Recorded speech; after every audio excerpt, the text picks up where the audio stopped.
Viewers' discretion is advised. Yo, this morning, it makes me think about this place I used to work at. Like, I remember waking up at the crack of dawn just to get to this freaking job that was very poorly ran. It was a fast food place. My role was I was a team member, but I made drinks, so I was like a barista, but that wasn't my title. And I remember I used to have to wake up at like 2:30 in the morning, 2 in the morning, What? just to get to work by 5.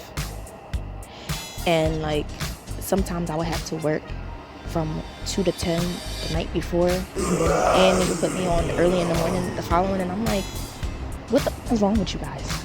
WTH? You don't have rights or something? Like, what the hell? Because they technically weren't supposed to schedule us till after 10 hours of us working a shift, unless they asked us if we wanted to work it or we could work, and we decided to take it.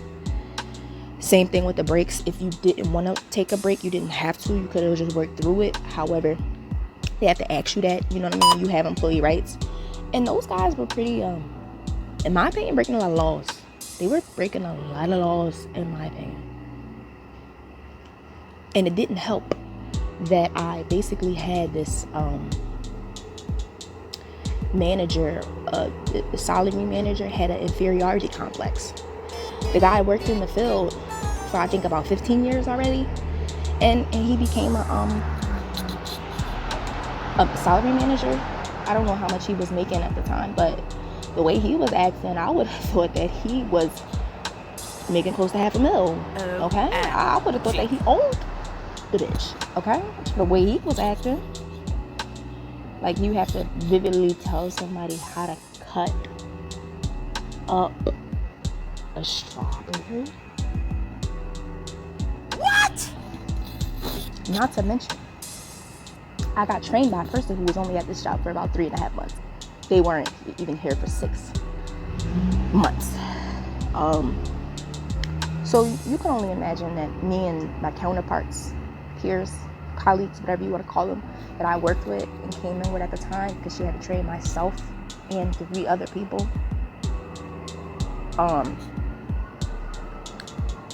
Yeah, she told us a lot of misinformation about the job, and some things that she didn't tell us at all.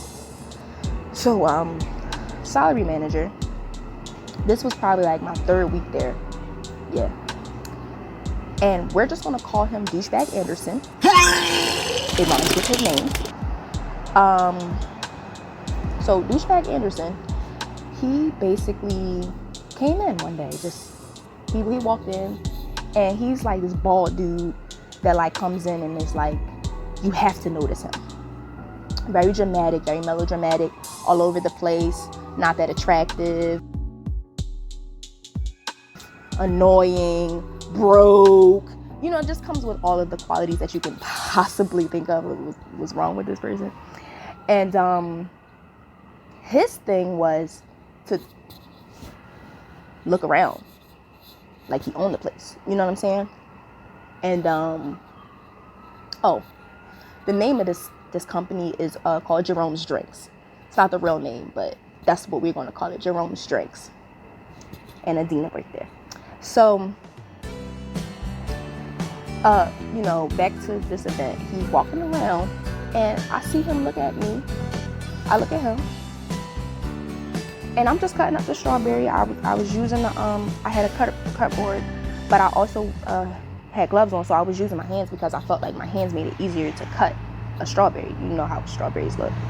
So I was just like, yeah, it seems easier to do it this way. Nobody told me any specific way of how to cut the strawberry. I mean, they shouldn't have to. It's a strawberry. And he's just smiling and like, yeah. And I'm not catching his sarcasm at this point. I'm not catching it. So he slides over into my little section, because I'm in the very, very corner cutting up strawberries. And he puts on he's putting on gloves at the same interaction, the same moment. And when I was done cutting the strawberry I was cutting, he was like, oh no, you can throw that in the trash. Like, just like, oh no, you can throw that in the trash. You don't have to keep that. Like, I was a fucking disgusting ass roach. So I threw it in the trash, and I look at this BASTARD, and I'm like, okay. So he goes on to demonstrate how you cut up a strawberry. Okay, he demonstrates, literally demonstrates, cuts it down the middle, cuts it like vertically, then horizontally, then dicing it up, and he's like, now you show me.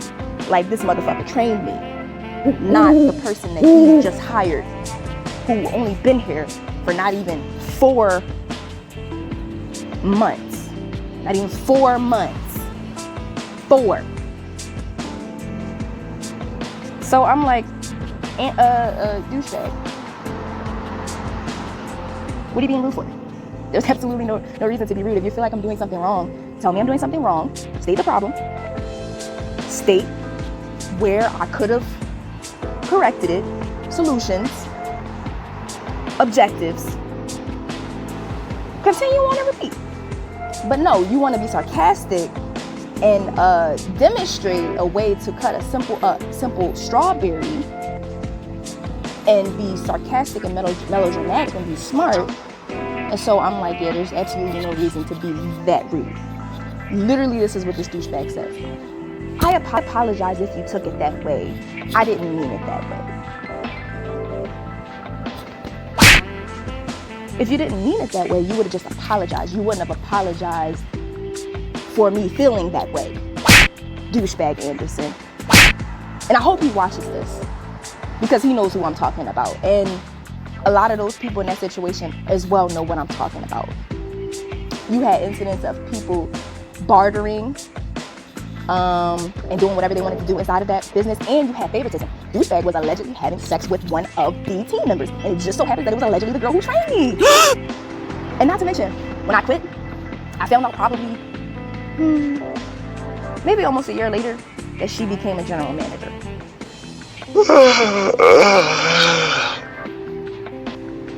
Right. Oh, and the people who I worked with, a lot of them got fired. And not all of them were of American origin. Some of them were from Ethiopia, some of them were from Bangladesh, some of them were from different places in Asia, Africa, and etc.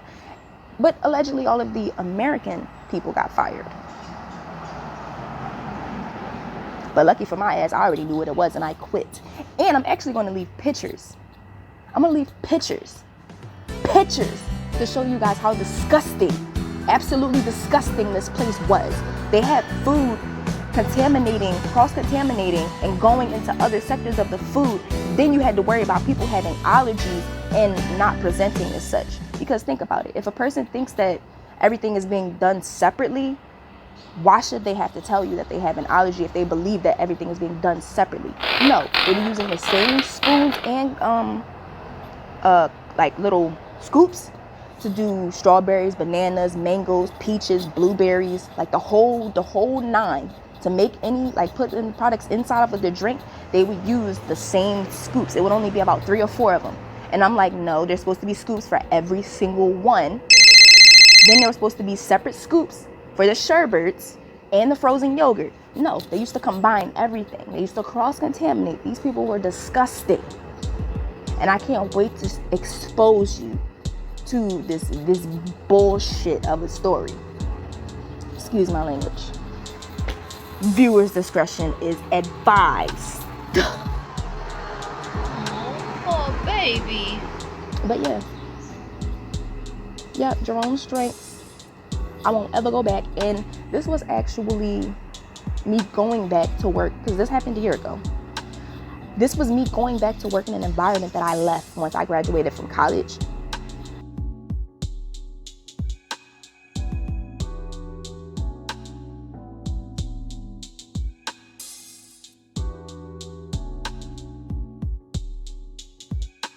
Whatever you want to consider it type job.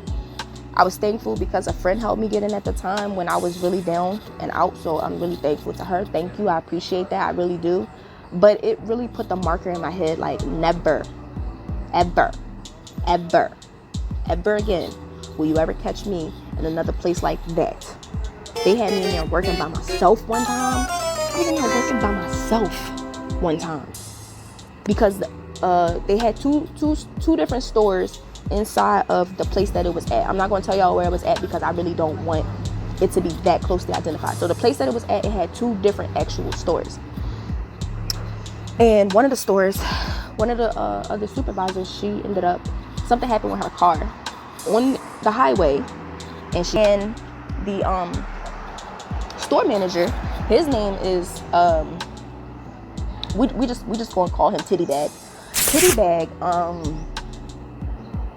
yeah, he calls up my supervisor that I'm with and is like, one of you guys have to go over to the other store. I'm so sorry. There's nothing I can do. I'm out of town, and it's really just nothing. And I'm looking at her like, girl, you really gonna go to the other store? Because I guess in our employee mindsets, we feel as though if we don't do the right thing, it's the end of our world. But in actuality, no, it's not the end of our world. We can always find another job. These people have a failed business. You know how much they have to recoup from? They need us more than we need them. So she ended up going, and I was crazy enough to stay and work.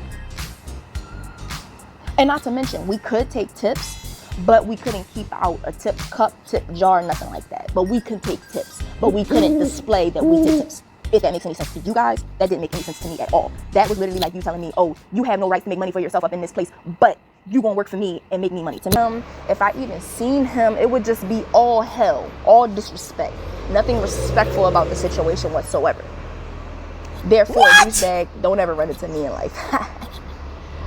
It'll probably be the worst thing you ever done did. Don't run into me, especially once I become a business owner. Don't run into me, douchebag, because you will no, you can't get a job. No. You can't get a job. You can't get a job.